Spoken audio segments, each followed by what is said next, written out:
নমস্কাৰ সকলোকে স্বাগতম জনাই আজিৰ ভিডিঅ'টো আৰম্ভ কৰিবলৈ লৈছোঁ। আজি আমি আলোচনা কৰিম সাধাৰণ জ্ঞানৰ কেইটামান প্ৰশ্ন উত্তৰ সম্পৰ্কে।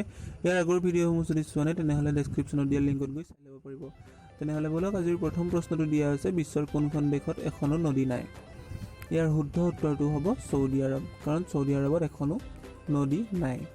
ইয়াৰ পিছৰ প্ৰশ্নটো দিয়া আছে বিশ্বৰ সকলোতকৈ তীব্ৰগতিৰ ৰেলখন কি?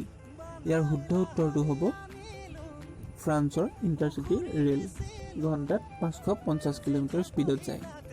ইয়াৰ পিছৰ প্ৰশ্নটো হৈছে বিশ্বৰ সকলোতকৈ দুখীয়া দেশখন কি? ইয়াৰ শুদ্ধ উত্তৰটো হ'ব ভূটান। ভূটান বিশ্বৰ ভিতৰত দুখীয়া দেশ। ইয়াৰ পিছৰ প্ৰশ্নটোলৈ আগবাঢ়িছোঁ।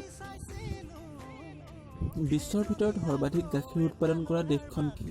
ইয়াৰ শুদ্ধ উত্তৰ হ'ব ভাৰত। ভাৰতে বিশ্বৰ ভিতৰত সৰ্বাধিক গাখীৰ উৎপাদন কৰা একমাত্ৰ দেশ। ইয়াৰ পিছৰ প্ৰশ্নটো দিয়া আছে সকলোতকৈ বুদ্ধিমান মাছ কি?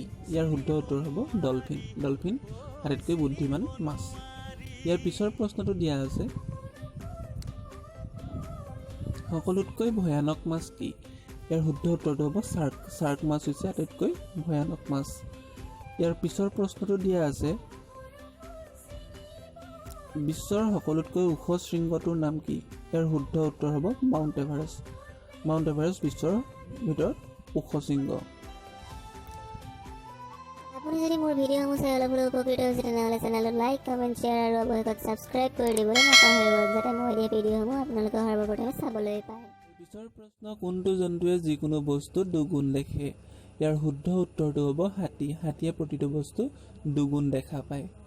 ইয়াৰ পিছৰ প্ৰশ্নটোলৈ আগবাঢ়িছোঁ। ইয়াৰ পিছৰ প্ৰশ্নটো দিয়া আছে গাখীৰৰ বিশুদ্ধতা জোখা যন্ত্ৰটোৰ নাম কি? ইয়াৰ শুদ্ধ উত্তৰ হ'ব লেক্টমিটাৰ, কাৰণ গাখীৰৰ বিশুদ্ধতা লেক্টমিটাৰ যন্ত্ৰৰ দ্বাৰা জোখা হয়।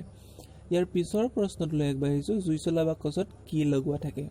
ইয়াৰ শুদ্ধ উত্তৰ হ'ব ৰেড ফছফৰাছ। জুই চলা বাকচত ৰেড ফছফৰাছ লগোৱা থাকে।